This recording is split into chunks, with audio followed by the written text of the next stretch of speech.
Hello everyone, कैसे हैं आप सभी। आई होप कि आप बढ़िया होंगे, मस्त होंगे, स्वस्थ होंगे और अपनी पढ़ाई में व्यस्त होंगे।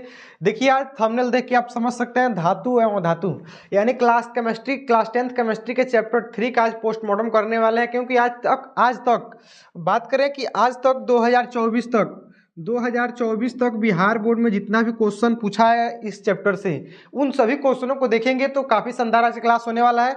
तो आप सभी उम्मीद है कि क्लास को पूरा देखिए, क्योंकि इसमें जितने भी क्वेश्चन आएंगे 2014 से 2024 तक पिछले 10 सालों के क्वेश्चनों को देखेंगे। इसमें जितने भी 10 साल के अंदर पूरे क्वेश्चन पूछे हैं सभी क्वेश्चनों को एक एक करके देखेंगे। तो आज का क्लास काफ़ी महत्वपूर्ण होने वाला है। तो इस क्लास को आप लाइक कर दीजिएगा और दोस्तों के पास शेयर भी कर दीजिएगा, क्योंकि यह मतलब ऐसा क्लास यूट्यूब पर पहली बार आ रहा है। तो आप सभी वीडियो को लाइक कर दीजिएगा और चैनल को सब्सक्राइब भी कर दीजिएगा। चलिए वीडियो को शुरू करते हैं। सबसे पहला है, निम्न में किसे चाकू से काटा जा सकता है। काफी शानदार क्वेश्चन है, परीक्षा में कई बार पूछा हुआ क्वेश्चन। देखिए 2014 में भी क्वेश्चन पूछा था कि निम्न में किसे चाकू से काटा जा सकता है। तो इसका राइट आंसर हो जाएगा लिथियम को आसानी से चाकू से काटा जा सकता है। ठीक है ना। चलिए अगले क्वेश्चन हम फटाफट करके सभी क्वेश्चनों को देखें, क्योंकि इसमें 70 प्लस क्वेश्चन होने वाले हैं जो इसी चैप्टर से परीक्षा में पूछे हैं। ठीक है ना। कहते हैं बिंदास मुस्कुराओ क्या गम है। बिंदास मुस्कुराओ क्या गम है, जिंदगी में टेंशन किसको कम है। अच्छा या बुरा तो केवल भ्रम है, जिंदगी का नाम ही कभी खुशी तो कभी गम है। तो कभी खुशी कभी गम आते रहेंगे, आपको टेंशन नहीं लेना है, बस पढ़ाई करना है। ठीक है ना। देखिए परीक्षा का आखिरी समय है, आप ध्यान से पढ़िए, नहीं तो खुशी गम में बदल सकता है। रिजल्ट आने के बाद जितना भी खुशी इस समय मना रहे हैं सब गम में बदल जाएगा। तो पढ़िए, अभी आप गम मना लीजिए, आने वाले समय में खुशी मनाइएगा। ठीक है ना। तो मन लगा के पढ़ लीजिए। निम्न में कौन उपधातु है। एकदम शानदार क्वेश्चन। तो आपको याद रखना है एसबी, बिस्मथ। जो एसबी होता है क्या होता है, उपधातु होता है। ठीक है ना। उपधातु की संख्या 7 होती है। उपधातु की संख्या कितनी होती है, 7 होती है। आपको याद रखना है 7 को। तो यह क्या होता है, और डी ऑप्शन डी हो जाएगा। ठीक है ना। और जितने भी उपधातु हैं सब पी ब्लॉक में आता है, आपको याद रखना है पी ब्लॉक। ठीक है। फटाफट करके हम क्वेश्चनों को देखेंगे, क्योंकि 70 क्वेश्चनों को देखना है। कौन विद्युत का सर्वोत्तम सुचालक है, सुचालक पूछ रहा है। तो आप इसका राइट आंसर क्या होगा, सिल्वर, एजी सिल्वर। सबसे अच्छा सुचालक एजी सिल्वर ही होता है। ठीक है ना। अगले क्वेश्चन की ओर बढ़ेंगे हम। फटाफट करके क्वेश्चनों को जल्दी जल्दी खत्म करेंगे, क्योंकि समय आपके पास भी कम है और हमारे पास भी कम है। ठीक है ना।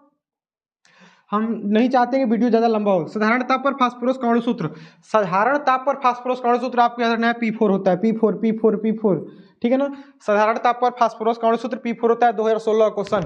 ये सभी क्वेश्चन बैंक के क्वेश्चन है। आप सभी इसको हर हाल में रिवीजन कर लीजिए, क्योंकि इतना अगर पढ़ लेते हैं तो 50% आपका ओके हो जाएगा।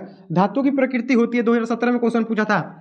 धातु की प्रकृति कैसी होती है, तो आपको बताना है विद्युत धनात्मक। धातु की प्रकृति कैसी होती है, विद्युत धनात्मक, क्योंकि धातु 1 2 3 इलेक्ट्रॉन को त्यागते हैं। 1 2 तथा 3 इलेक्ट्रॉन क्या करते हैं, त्याग देते हैं। धातु की प्रकृति विद्युत धनात्मक होती है। चलिए अगले क्वेश्चन की ओर बढ़ेंगे। अगला क्वेश्चन 6 नंबर, ग्रेफाइट होता है। 2017 क्वेश्चन। ग्रेफाइट क्या होता है, तो आपको बताना है विद्युत का सुचालक होता है। ग्रेफाइट विद्युत का सुचालक होता है। ग्रेफाइट विद्युत का सुचालक, ऑप्शन बी इज राइट हो जाएगा। अगले क्वेश्चन की हम देखिए फटाफट करके क्वेश्चन को कर रहे हैं, क्योंकि अब आपने विस्तार से पढ़ने वाला समय खो दिया, क्योंकि आखिरी के समय है। अब इतने विस्तार से पढ़िएगा दिक्कत हो सकता है। पढ़ना वही है जो परीक्षा में, देखिए नीचे स्पष्ट लिखा भी है, ऊपर भी लिखा है, पढ़ना वही है जो परीक्षा में आए बाई धनंजय सर। तो देखिए हम जो कंटेंट लाते हैं तो वो मतलब बोर्ड से परीक्षा से संबंधित होता है। हम इधर उधर ज़्यादा कंटेंट नहीं लाते हैं, क्योंकि बच्चों का समय इससे बर्बाद होता है। निम्नलिखित में से कौन सा धातु अधिक अभिक्रियाशील धातु है। 2018 में ऐसा क्वेश्चन पूछा था, निम्नलिखित में सबसे अभिक्रियाशील धातु पूछ रहे हैं आपसे, तो पोटेशियम हो जाएगा। Option D is the right, potassium. ठीक है ना। Option D is the right, potassium. ठीक। अगले क्वेश्चन की ओर बढ़ेंगे। अगला जो क्वेश्चन है 8 नंबर, निम्न में कौन अधातु है। काफी शानदार क्वेश्चन, अधातु पूछ रहे हैं, एकदम आसान क्वेश्चन है। अधातु के वायतम कक्षा में 5 6 7 इलेक्ट्रॉन होते हैं। अधातु आपको बताना है कार्बन भी एक पर है क्या, अधातु है। देखिए एल्युमिनियम के वायतम, सोडियम का वायतम 1 हो जाएगा, एल्युमिनियम के वायतम कक्षा में 3 हो जाएगा, और यहाँ कैल्शियम वायतम कक्षा में 2 हो जाएगा। ये सभी धातु है, जबकि कार्बन क्या है, अधातु है। ठीक। अगले क्वेश्चन की ओर बढ़ेंगे। किस धातु का गलनांक सबसे कम होता है। किस धातु का गलनांक सबसे कम पूछ रहा है, सबसे कम। तो आपको याद रखना है ऑप्शन बी, सोडियम का। सोडियम का गलनांक क्या होता है, सबसे कम होता है। आपको हर क्वेश्चन को रिवीजन करते बढ़िया चलना है। ठीक है ना, क्योंकि इसी में से कई क्वेश्चन आपके बोर्ड में सीधे जाके लड़ेंगे। ठीक है ना। देखिए नीचे लिखा है परीक्षा में हर बार, कई बार और लगातार आने वाले प्रश्न। तो ये सभी प्रश्न अपने आप में एकदम बारूद प्रश्न है, एकदम दमदार प्रश्न है। इसको हर हाल में आप कंप्लीट कर लीजिएगा। ठीक है ना। निम्न में कौन सा उपधातु है, निम्न में कौन सा, फिर से देखिए उपधातु पूछ रहे हैं, उपधातु।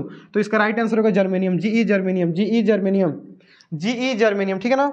इसका एक ट्रिक होता है, उपधातुओं का ट्रिक याद करने का ट्रिक होता है कि बॉस जी आए टाइम पर। देखिए हम ट्रिक आपको आगे बताएंगे, ट्रिक क्या होता है उपधातुओं का ट्रिक इसी वीडियो में बता देंगे आगे। चलिए अगले क्वेश्चन की ओर बढ़ेंगे। अगला क्वेश्चन जो है,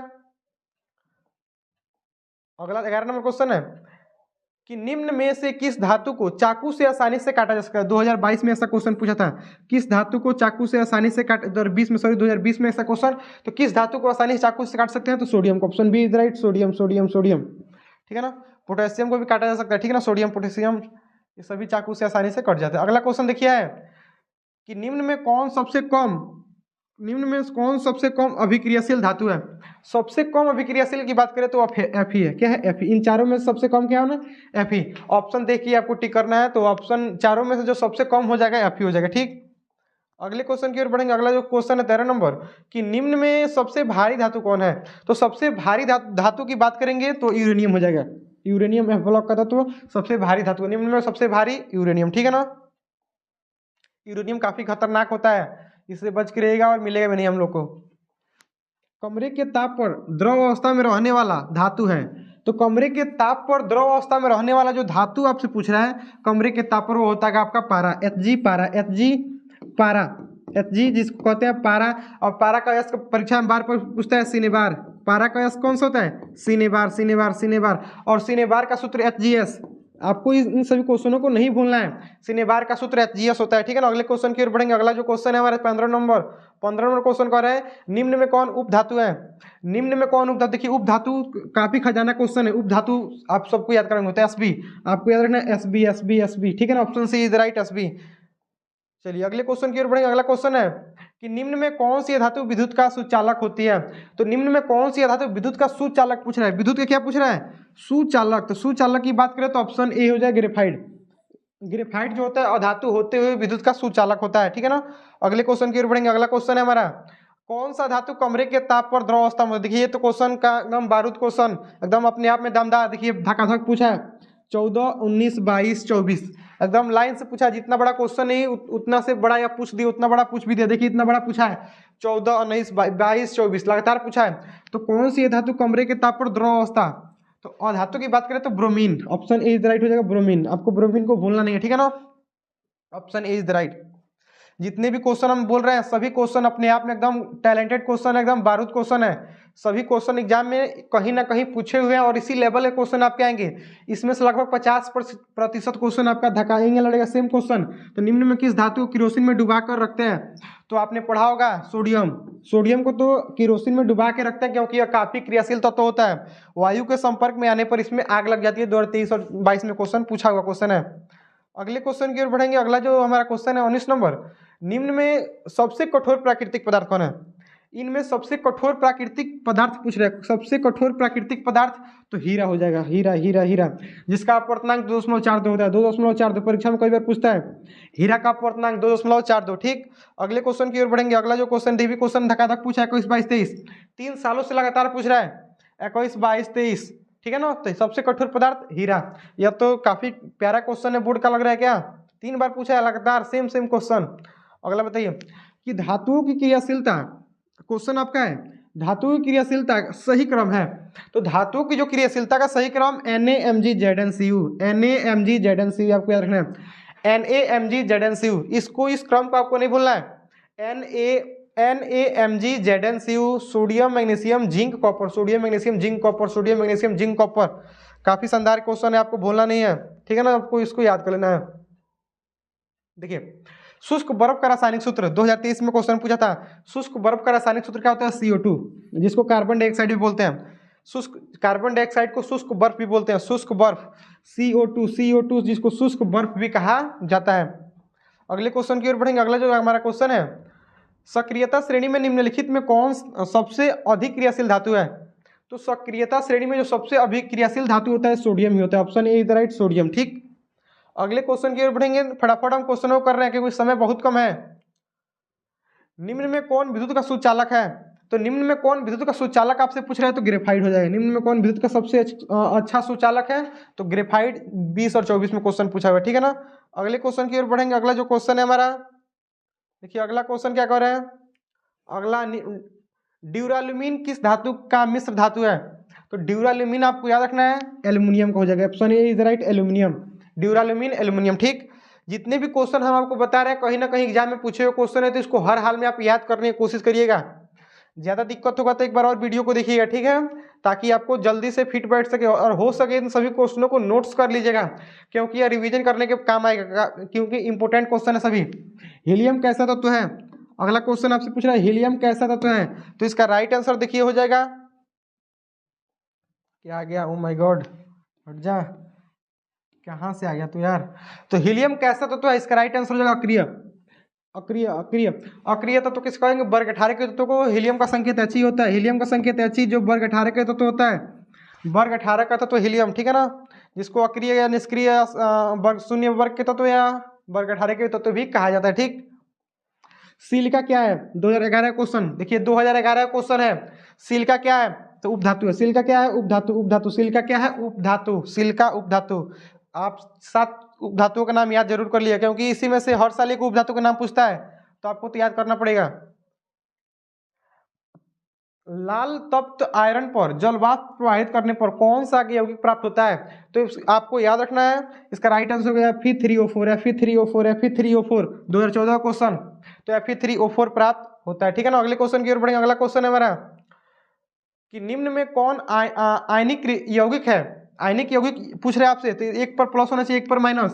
देखिए यहाँ पर प्लस माइनस दोनों पर है, Ca प्लस होता है, Cl माइनस, तो यही होगा आपका आयनिक यौगिक।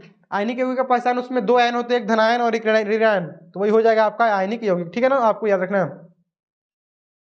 इलेक्ट्रॉन के स्थानांतरण से बने यौगिक कहलाते हैं, तो इलेक्ट्रॉन के स्थानांतरण से बने यौगिक क्या कहलाते हैं, विद्युत संयोजी, विद्युत संयोजी कहलाते हैं, विद्युत संयोजी आपको याद रखना है। ठीक है ना, ये सभी क्वेश्चन अपने आप में एकदम अच्छा क्वेश्चन है, एकदम बारूद क्वेश्चन है, आपको याद रख लीजिएगा। विद्युत अपघटन में इलेक्ट्रॉन मुक्त होता है, तो विद्युत अपघटन में इलेक्ट्रॉन जो मुक्त होता है एनोड पर, एनोड पर, एनोड पर, एनोड आपके रखना, option A is right, anode, 2017 question.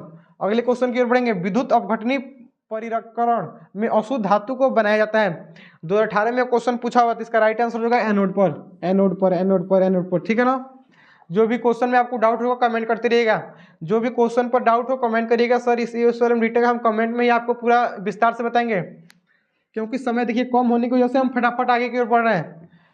Chlorine परमाणु के बाह्यतम कक्षों में बाह्यतम इलेक्ट्रॉनों की संख्या कितनी होती है, 2019 में क्वेश्चन पूछा हुआ है, इसका राइट आंसर होगा 7, 7, 7, 7। क्लोरीन के बाह्यतम कक्षा में 7, देखिए हम लिख देते हैं, क्लोरीन 17 होता है, इसका जब इलेक्ट्रॉनिक विन्यास लिखेंगे 2, 8 और 7, 2, 8, 10, 7, 17, 17 होता है। ठीक है ना, 7 होता है। ठीक, अगले क्वेश्चन की ओर बढ़ेंगे। अगला क्वेश्चन है 33 नंबर, सोडियम की परमाणु संख्या है, तो सोडियम की परमाणु संख्या आपसे पूछ रहा है, सोडियम की परमाणु संख्या क्या है, तो इसका राइट आंसर हो जाएगा ऑप्शन ए 11, ऑप्शन ए 11 होती है। सोडियम की परमाणु संख्या कितना होता है, 11 होता है। काफी शानदार क्वेश्चन है, 2020 में क्वेश्चन पूछा हुआ था। आगे बताइए, ऐसे तो जो इलेक्ट्रॉनों को त्याग कर धनात्मक आयन बनाते हैं कहे जाते हैं, तो जो भी इलेक्ट्रॉनों को त्याग कर धनात्मक बनाएगा यानी धन आयन बनाएगा उसे क्या कहेंगे, तो आपको लिखना है धातु, क्योंकि धातु ही होते हैं जो इलेक्ट्रॉनों का त्याग करते हैं, और धातु तो ग्रहण करते हैं, धातु ही त्याग करते हैं, तो यही धन आयन, जो त्यागेगा वो धन आयन, जो ग्रहण करेगा वो ऋण आयन। देखिए अगले क्वेश्चन की ओर बढ़ेंगे। ऑक्सीजन की संयोजकता कितनी होती है, ऑक्सीजन की संयोजकता, तो ऑक्सीजन का संकेत 8 होता है, इसकी बात करें 2 और 6 होता है, तो इसको अपना 8 को पूरा करने के लिए कितने चाहिए, और 2, तो -2 होना चाहिए, -2 कहीं है नहीं है, 2 मार दीजिए। ठीक है ना, 2, ठीक 2। अगले क्वेश्चन की ओर बढ़ेंगे। अगला क्वेश्चन, सोना का परमाणु संख्या, काफी शानदार क्वेश्चन। सोना का परमाणु संख्या देखिए 21 में पूछा है, 2024 में पूछा है, तो सोना का जो परमाणु संख्या क्या होता है, 79 होता है, 7980, जिसका सोना का संकेत Au होता है, औरम, सोना का संकेत Au और परमाणु संख्या इसका 79। अगला 37 नंबर क्वेश्चन है कि निम्न में कौन अक्रिय गैस है, तो निम्न में अक्रिय गैस की बात करें तो हीलियम है, सबसे अक्रिय गैस हीलियम, हीलियम, हीलियम। ठीक, निम्न में कौन अक्रिय गैस है, हीलियम। ये क्वेश्चन लगता है पीछे आया था अभी, बताइए। गंधक की परमाणु संख्या होती है, तो गंधक की जो परमाणु संख्या होती है वो कितनी होती है, 16 होती है, जिसको सल्फर के नाम से भी जानते हैं, सल्फर 16, जिसको गंधक भी कहा जाता है। ठीक है ना, अगले क्वेश्चन की ओर बढ़ेंगे। अगला क्वेश्चन है, लोहे की परमाणु संख्या होती है, तो लोहे की जो परमाणु संख्या होती है वो 26 होती है, लोहे की परमाणु संख्या 26, जिसका संकेत Fe होता है। ठीक है ना, लोहे की परमाणु संख्या 26 और संकेत Fe होता है। अगले क्वेश्चन की ओर बढ़ेंगे, 40 नंबर, निम्न में किस तत्व में संयोजी इलेक्ट्रॉन की संख्या सबसे अधिक है? आपसे क्वेश्चन पूछ रहा है कि निम्न में किस तत्व में संयोजी इलेक्ट्रॉन का मतलब होता है जितने भी मतलब बाह्यतम कक्षा में जितने इलेक्ट्रॉन है वो सभी संयोजी इलेक्ट्रॉन है, ठीक है ना। और कोर इलेक्ट्रॉन की बात करते हो एक बाहर का छोड़ के अंदर वाला सब कोर इलेक्ट्रॉन। तो आपसे पूछ रहा है निम्न किस तत्व की संयोजी संख्या सबसे अधिक होगी? सबसे अधिक पूछ रहा है, सबके बाह्यतम कक्षा में इलेक्ट्रॉन पता करिए। सिलिकॉन 14 होता है, एल्युमिनियम 13 होता है, फास्फोरस 15 होता है, सोडियम 11 होता है। सबका परमाणु संख्या हमने लिख लिया। संयोजी उससे कहेंगे, देखिए इसका इलेक्ट्रॉन बेस क्या होगा? 2 8 10 4 14, इसका 2 8 10 3 13, 2 8 10 5 15, 2 8 10 1 11। तो किसमें संयोजी इलेक्ट्रॉन सबसे अधिक दिख रहा है? 5 वाला है ना, 5 सबसे अधिक है, तो इसका राइट आंसर होगा फास्फोरस। किसी भी तत्व का इलेक्ट्रॉनिक विन्यास लिख के जो सबसे लास्ट में जितना अधिक रहेगा उतना उसकी संयोजी संख्या होगी। तो सबसे अधिक और सबसे कम आपका सोडियम, सबसे कम सोडियम, सबसे अधिक फास्फोरस। अगले क्वेश्चन की ओर बढ़ेंगे। अगला जो क्वेश्चन है हमारा, देखिए कहाँ गया क्वेश्चन हमारा, यहाँ पे देखिए क्वेश्चन है कि निम्न में कौन अधातु है? निम्न में कौन धातु होती है? इसका राइट आंसर होगा अधातु का मतलब उसमें क्या होना चाहिए? ऋण आयन होना चाहिए। तो फास्फोरस 15 होता है, फास्फोरस 15। ये जब इलेक्ट्रॉनिक विन्यास लिखेंगे 2 8 आपका 5 आएगा। जिस तत्व की बाह्यतम कक्षा में कितने इलेक्ट्रॉन? 5 6 और 7 इलेक्ट्रॉन होते हैं, वो क्या होते हैं? उपधातु, अधातु होते हैं, सॉरी अधातु होते हैं।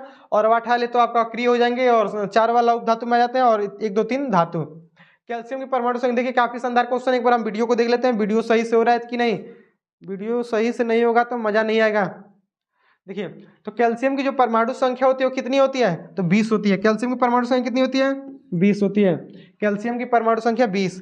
अगले क्वेश्चन की ओर बढ़ेंगे। अगला जो क्वेश्चन है कि निम्न में किस कारण से सामान्यतः नमक का जलीय घोल विद्युत का सुचालक होता है? आपसे पूछ रहा है कि निम्न में किस कारण सामान्य नमक का जलीय विलयन विद्युत का सुचालक होता है? तो इसका राइट आंसर होगा ऑप्शन बी, धनावेश और ऋणावेश दोनों की विपरीत दिशा में गतियों के कारण।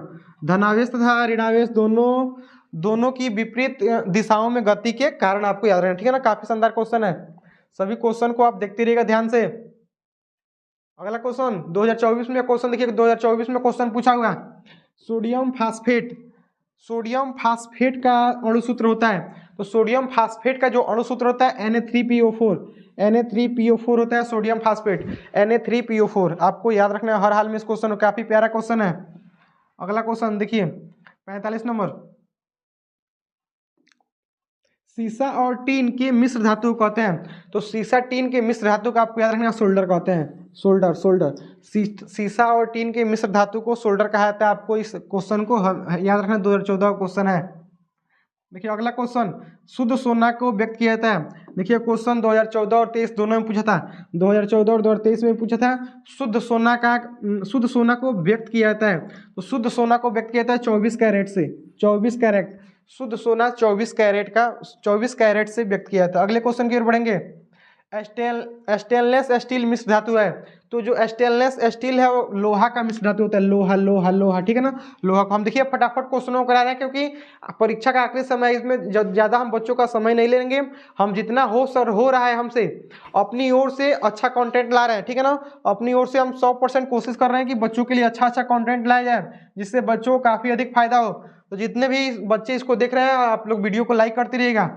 लोहा एवं इस्पात को जंग से सुरक्षित रखने के लिए उन पर किस धातु की पतली परत चढ़ाई जाती है?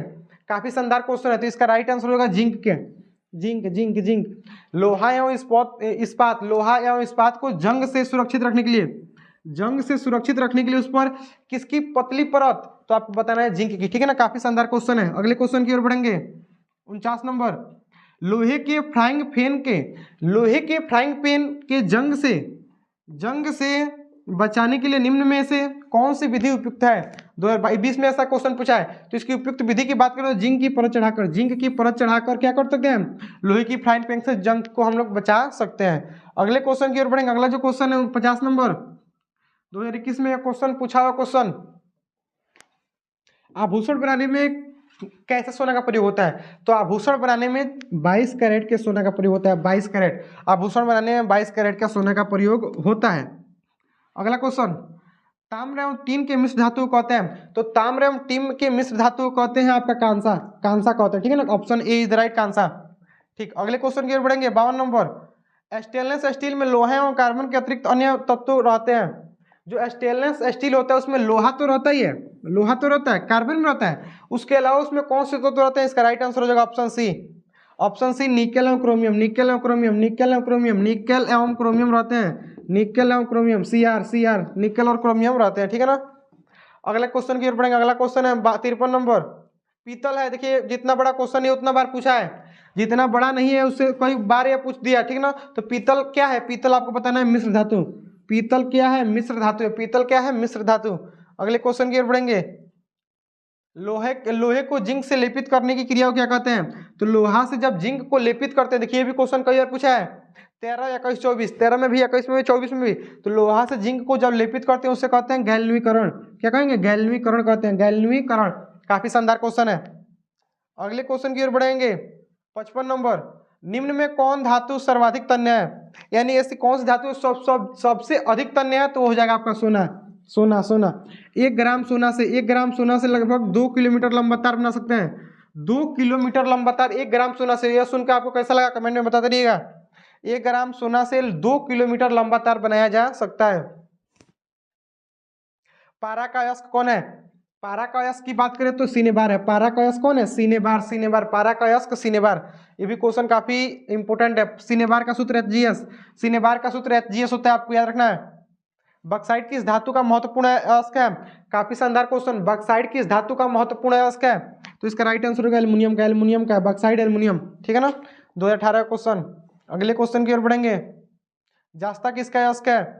ये भी क्वेश्चन तीसरे पार्ट का ही है और परीक्षा में पूछा हुआ क्वेश्चन। तो जास्ता किसका अयस्क है? 2021 में क्वेश्चन पूछा था, जिंक ब्लेड का है। जास्ता जिंक ब्लेड, जास्ता जिंक, जास्ता जिंक, जास्ता जिंक, ठीक। जिंक ब्लेड निम्नलिखित में किस धातु का अयस्क है? देखिए उसी क्वेश्चन घुमा दिया है, तो इसका राइट आंसर होगा जिंक का। जिंक ब्लेड, जिंक का, जिंक ब्लेड, जिंक का 2020 में, 2024 और 22 दोनों में क्वेश्चन पूछा हुआ क्वेश्चन है। अगले क्वेश्चन की ओर बढ़ेंगे। अगला जो क्वेश्चन है हमारा, देखिए अगला क्वेश्चन कौन है? 60 नंबर। क्यूपराइट निम्न में किस धातु का अयस्क है? तो क्यूपराइट जो होता है निम्न में, आप कह रहे हैं कॉपर का अयस्क है। Cuprite copper, cuprite copper, cuprite copper, ठीक है ना। अगले क्वेश्चन की ओर बढ़ेंगे। अगला क्वेश्चन है 61 नंबर कि मिश्र धातु जिसमें 90% कॉपर और 100% एसन है तो उसका नाम है। तो इसका नाम आपको याद रखना है, क्या है? कांसा है। उसका नाम हो जाएगा कांसा, कांसा, कांसा। उसका नाम क्या होगा? कांसा, ठीक है ना। अगले क्वेश्चन की ओर बढ़ेंगे। अगला क्वेश्चन है हमारा, बक्साइट निम्न में किस धातु का अयस्क है? तो बक्साइट की बात करें तो इनमें से एल्युमिनियम का अयस्क है। Bauxite, aluminium. देखिए इसी क्वेश्चन को जस्ट हमने पहले देखा। आपको सब क्वेश्चन को हर हाल में तैयार कर लेना, क्योंकि सभी क्वेश्चन हमने VVI ही लाए हैं। देखिए यशद पुष्प क्या है? यह क्वेश्चन 2023 में पूछा था। यशद पुष्प क्या है? तो आपको बताना है जिंक ऑक्साइड है। ZnO, option A is right, zinc oxide. चलिए कहाँ गया मेरा मार्कर? गायब हो गया क्या? चलिए आ जाइए जल्दी, मार्कर कहाँ गया? आ गया। चलिए अगले क्वेश्चन की ओर बढ़ेंगे। कैलामाइन निम्नलिखित में किस धातु का अयस्क है? तो कैलामाइन की बात करें तो ये आपका जिंक का अयस्क है। कैलामाइन जिंक का अयस्क है, कैलामाइन जिंक। चलिए बस आखिरी के क्वेश्चन आ चुके हैं, और बस 10 क्वेश्चन और होंगे, आपको कवर किए जाना है, वीडियो नहीं छोड़ना है आपको। जल के वैद्युत अपघटन में कैथोड पर कौन सी गैस मुक्त होती है? तो जब जल का वैद्युत अपघटन होगा तो कैथोड पर आपका H2 गैस मुक्त होगा, H2, और एनोड पर बात करें तो ऑक्सीजन, और कैथोड पर H2। अगला क्वेश्चन, मालाकाइट किस धातु का अयस्क है? काफी शानदार क्वेश्चन। मालाकाइट किस धातु का अयस्क है? इसका राइट आंसर होगा कॉपर का। मालाकाइट कॉपर का अयस्क है, ठीक है ना। अगले क्वेश्चन की ओर बढ़ेंगे। अगला क्वेश्चन, कोई तत्व ऑक्सीजन के साथ अभिक्रिया कर उच्च गलनांक वाला यौगिक निर्मित करती है, तो ये यौगिक जल में विलय है, यह तत्व हो सकता है। तो ये जो तत्व हो सकता है, आपको 2012 में ऐसा क्वेश्चन पूछा था, कैल्शियम, कैल्शियम, कैल्शियम। ये तत्व कौन हो सकता है? कैल्शियम हो सकता है, ठीक है ना। अगले क्वेश्चन की ओर बढ़ेंगे। निम्न में कौन सा पदार्थ ऑक्सीजन के संयोग नहीं करता है? क्वेश्चन है आपका, निम्न में कौन सा पदार्थ ऑक्सीजन के साथ संयोग नहीं करता है? संयोग नहीं करता है, तो या इसका राइट आंसर होगा सोना, Au सोना, Au सोना, Au सोना। Au सोना है जो ऑक्सीजन का संयोग नहीं करता है, आपको याद रखना है सोना को। निम्न में कौन सा उत्पाद लेड नाइट्रेट को गर्म करने में प्राप्त होता है? तब जब लेड नाइट्रेट को हम लोग गर्म करते हैं तो आपका NO2 और O2 प्राप्त होता है। NO2 और O2, NO2 और O2 प्राप्त होता है। काफी शानदार क्वेश्चन है यह। अगला बताइए कि निम्न में कौन सबसे अधिक अभिक्रियाशील है? जो सबसे अधिक अभिक्रियाशील की बात करें तो आपका कॉपर हो जाएगा। सबसे अधिक अभिक्रियाशील कॉपर हो जाएगा, और सबसे ज्यादा अच्छा विद्युत का सुचालक आपका चांदी हो जाएगा, ठीक है ना। तो आपको इसको याद रखना है। अगले क्वेश्चन की ओर बढ़ेंगे। अगला क्वेश्चन 71 नंबर, कौन सी गैस उत्सर्जित होगी जब धातुएं जल के साथ अभिक्रिया करती है? जब भी धातुएं जल के साथ अभिक्रिया करेगी तो हाइड्रोजन गैस, धातुएं जल के साथ अभिक्रिया करती है तो हाइड्रोजन गैस मुक्त होता है। अगले क्वेश्चन की ओर बढ़ेंगे। अगला क्वेश्चन, अगला जो क्वेश्चन है, एक्वा रेजिया मिश्रण में HCl और HNO3 का अनुपात होता है। तो एक्वा रेजिया जब मिश्रण होता है तो उसमें HCl और HNO3 का अनुपात होता है। देखिए HNO3 यहाँ रहेगा, HNO3 का अनुपात होता है 3:1 होता है, सॉरी 3:1 होता है। 3:1 आपको याद रखना है, 3:1। Option A is right, 3:1। अगले क्वेश्चन की ओर बढ़ेंगे। अगला क्वेश्चन है हमारा, एल्यूमिनियम पर मोटी ऑक्साइड की परत बनाने की प्रक्रिया कहलाती है? तो एल्यूमिनियम पर जब मोटी ऑक्साइड की परत बनता है तो उसे कहते हैं एनोडीकरण। एनोडीकरण 2019 का क्वेश्चन है, एनोडीकरण कहते हैं, ठीक है ना। सभी क्वेश्चन अपने आप में एकदम बढ़िया क्वेश्चन है, आपको हर हाल में तैयारी कर लेना है। वह धातु जो सिर्फ अम्ल राज में घुलता है, क्वेश्चन है आपका, वह धातु जो सिर्फ अम्ल राज में घुलता है, तो अम्ल राज में आपको याद रखना सोना घुलता है, एकदम राज है इसका। कहाँ घुलेगा? केवल अम्ल राज में ही घुलेगा, अम्ल राज सोना, अम्ल राज सोना। अगले क्वेश्चन की ओर बढ़ेंगे। Fe2O3 2Al, Fe3O3 2Al plus Al2O3 plus Fe निम्नलिखित में किस प्रकार की अपक्रिया है? तो इसमें अपक्रिया की बात करें तो ये आपका हो जाएगा विस्थापन अपक्रिया या एकल विस्थापन, विस्थापन या एकल विस्थापन। देखिए Al इधर अकेले है, इधर क्या है, Fe को हटा के उसका स्थान ले लिया है, तो यह हो जाएगा एकल विस्थापन अपक्रिया या प्रतिस्थापन अपक्रिया। काफी शानदार क्वेश्चन है यह। अगले क्वेश्चन की ओर बढ़ेंगे। अगला क्वेश्चन है हमारा 76 नंबर। सभी लोग इसका आंसर कमेंट में बताएंगे कि कोई धातु ऑक्सीजन के साथ अपक्रिया कर उच्च गलनांक वाला यौगिक बनाता है। कोई धातु है जो ऑक्सीजन के साथ अपक्रिया करके उच्च गलनांक वाला यौगिक बनाता है, तो यौगिक का सूत्र जल में विलय है, तो तत्व निम्नलिखित में कौन हो सकता है? आपको इसका आंसर कमेंट करना है। इस सेम क्वेश्चन हमने जस्ट पहले देखा था, तो सभी लोग इसका आंसर कमेंट करेंगे। यह वीडियो आपको कैसा लगा कमेंट में बता दीजिएगा।